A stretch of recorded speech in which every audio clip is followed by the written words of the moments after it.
So now moving ahead, second limit of civil disobedience movement. अब आती है Muslims की बारी. This was all about the Dalits कि दलित ने कैसे उन्होंने कुछ मानी, कुछ मनवाई.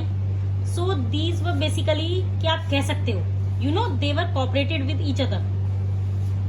अब मुस्लिम्स के साथ क्या हुआ? So basically now Muslims were also a very important community in our country. और आज भी है, right?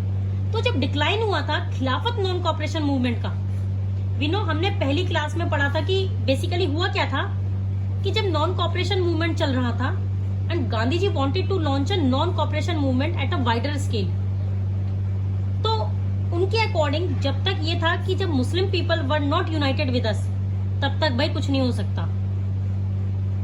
तो उन्होंने क्या किया था, उन्होंने बहुत स्मार्टली मूव करी थी एंड ही डिसाइडेड, उस टाइम पर खिलाफत इशू चल रहा था.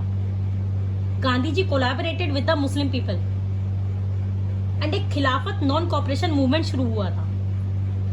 तो धीरे धीरे डिक्लाइंस, खिलाफत नॉन कॉपरेशन मूवमेंट अब डिक्लाइन हो गया था.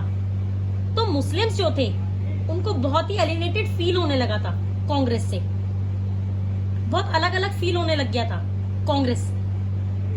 क्यों? क्योंकि जो कांग्रेस थी उसका एसोसिएशन इंक्रीज होता जा रहा था with the Hindu religion people. Hindu के साथ कांग्रेस वर एसोसिएटेड उस टाइम पर, एंड बहुत सारे नेशनल ग्रुप के साथ भी एसोसिएटेड थी, जैसे कि हिंदू महासभा. बेटा नोट दिस पॉइंट बिकॉज ये बहुत इंपॉर्टेंट है, 1 मार्क्स का आ जाता है आपका. So Congress were associated with the Hindu Mahasabha. Clear? तो उससे बेसिकली हो क्या रहा था, उससे जो हिंदूज थे और जो मुस्लिम्स थे दोनों के बीच का जो डिफरेंसेस था, जो गैप था एक्चुअली, वो वाइडन होता जा रहा था. एंड साथ ही साथ बहुत ज्यादा you know the militant patience in both the communities, जिसकी वजह से क्लैशेस भी हो रहे थे, राइट्स भी हो रहे थे, राइट? तो अगेन इसकी वजह से दोनों पार्टीज के बीच में, बेसिकली हिंदूज के बीच में और मुस्लिम्स के बीच में जो गैप था वो बहुत ज्यादा वाइडन होता जा रहा था, बढ़ता जा रहा था. क्लियर? अब क्या हुआ, मेजर इशू क्या था? बेसिकली मेजर इशू था कि रिप्रेजेंटेशन कैसे होगी फ्यूचर असेंबलीज में, क्योंकि लेजिस्लेटिव असेंबलीज तो फॉर्म होंगी. तो लेजिस्लेटिव असेंबलीज के अंदर हम रिप्रेजेंटेशन कैसे करेंगे? Basically Hindus people, Muslims people कैसे होंगी पार्टिसिपेशन? सो यहाँ पर बेसिकली हुआ क्या, they try to negotiation also, they try to एक फॉर्मल अलायंस आल्सो, एंड मतलब कुछ ना कुछ कॉपरेट करने की कोशिश कर रहे थे. यू नो एक साइड से किसी से बात मान ली जाए, वो ये लोग करने की कोशिश कर रहे थे. लेकिन अगेन मेजर इश्यूज हर बार कहां पर आता था कि फ्यूचर असेंबलीज में रिप्रेजेंटेशन कैसे होगा. तो मोहम्मद अली जिन्ना थे, वो कौन थे? बेसिकली ये बहुत ही इंपॉर्टेंट लीडर थे मुस्लिम्स के. He was the prominent leader of Muslim league. तो इन्होंने ये भी चीज मान ली कि मैं अपनी demand separate electorate give up कर देता हूं, लेकिन ये मैं तभी करूंगा जब मुस्लिम सीट्स रिजर्व होंगी इन द सेंट्रल असेंबली.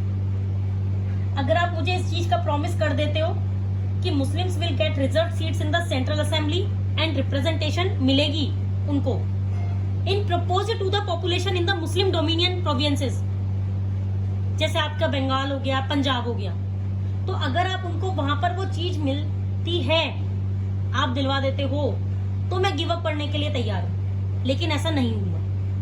वाई? क्यों नहीं हुआ ऐसा? क्योंकि जो हिंदू महासभा के लोग थे ना, स्पेशली अ पर्सन जिनका नाम था M.R. जयकर, इन्होंने बहुत स्ट्रांगली अपोज की कि नहीं भाई, हम मुस्लिम्स को कोई भी रिजर्व सीट्स नहीं देने वाले हैं. तो इसकी वजह से अगेन मुस्लिम्स और हिंदूज के बीच में टेंशन क्रिएट होने लग गया, डिस्ट्रस्ट क्रिएट होने लग गया, और मुस्लिम्स को डर लगने लग गया कि भाई हिंदूज तो हम लोगों को बिल्कुल डोमिनेट करने लग जाएंगे. सीधी सी बात है. और अगर ऐसा हुआ तो हमारी cultural identity will be loss and we will become a minority group which will definitely did not want. ऐसा कौन चाहेगा? कोई नहीं चाहेगा, right? This was all that happened. So these were the two major limits of civil disobedience movement, that is Dalits and Muslims. अगर कुछ ऐसे groups हैं जिन्होंने सिविल डिसोबीडियंस मूवमेंट को सपोर्ट करा था, तो ऑन द अदर एंड ऐसे भी ग्रुप्स हैं which you know did not agree whatever Congress were doing, they were against it. Completely against नहीं कह सकते, पर हाँ there were some issues, lots of issues which we have seen in both the cases, Dalits and Muslims. Okay students, I hope you are very much clear about the Dalits and Muslims. So that's all for the today. Have a nice day.